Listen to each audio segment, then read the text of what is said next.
My cellmate and I are preparing to break out of prison. We plan to use a hacksaw to cut through the iron bars in front of us. Every 30 seconds, we have to pause for 5 seconds. Then I carefully listen for any unusual sounds around us. If the guards discover us, we could lose our lives because of this. This iron bar is extremely hard. The hacksaw in my hand can barely cut through it. So my cellmate and I take turns working. After an hour, the iron bar was finally cut through. We quickly crawled through the window into another room.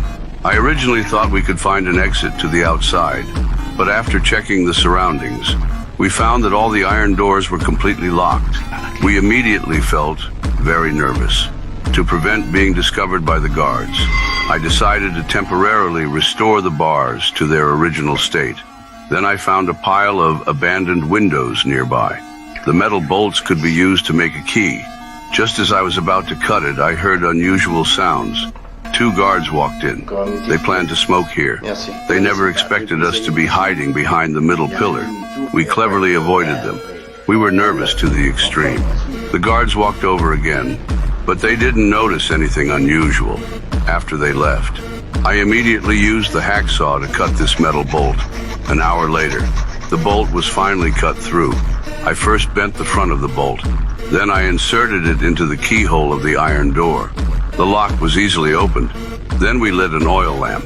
Without hesitation, we walked into the dark underground passage. Although the light was very weak, it was enough to guide our direction. We were very lucky. All the locks were the same. We quickly found the most crucial place, which was this iron door leading to the city's sewer system. But the lock on this door was a spring lock. I couldn't open it with my key, but I immediately thought of a solution. I lifted the door up and used a metal rod to prop up the bottom. Then I used the hacksaw to cut the door hinges above. Then I used the same method to cut the other door hinges. I removed the bolts and pulled out the broken hinges. The iron door was easily removed by me. We were about to escape soon, but we had to be careful. I took a match and broke it in half, stuffed it into the gap of the hinge, hit it with the bolt until it fit perfectly. After finishing, I slipped in and hung the door back up. Not only did we remove the iron door, but we also cleverly disguised it. The guards would hardly notice anything unusual. We excitedly walked into the sewer, but we found the end of the sewer was sealed with thick cement. Ordinary tools couldn't destroy it, but the wall next to it was made of poor quality cement. I could easily scrape it off. In a few days, we could successfully escape, so I decided to come back tomorrow with the right tools. Time came to dawn. The guards would patrol soon. We quickly returned to our beds, pretending we never got up. Thank God the guards didn't notice anything unusual. I suddenly thought of something very important. We didn't have watches, so we didn't know the exact time.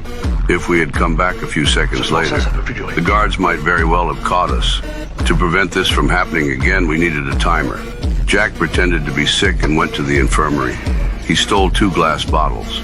Then, when the guards weren't paying attention, he grabbed 2 handfuls of sand and stuffed them in his pocket. Although he knew the guards would definitely search him, he still decided to take the risk. Pourquoi as-tu pris du sable? C'est pour écœurer les gamelles, leur prendre mal à ça. Faut bien que les choses soient propres. Alors comme on n'a rien. The guards didn't suspect anything and let him go. I made a simple hourglass with these materials. I conducted a simple test. I found that each complete cycle was about 20 minutes. Now we could roughly calculate the time. We built a simple platform with wooden boards, placed the hourglass next to it, drew a circle on the wall. Then we started chiseling the cement. Since the cement was very poor quality, we could easily destroy it, but the bricks inside were very hard. At this point, I judged through the hourglass that 20 minutes had passed. It was time to switch shifts.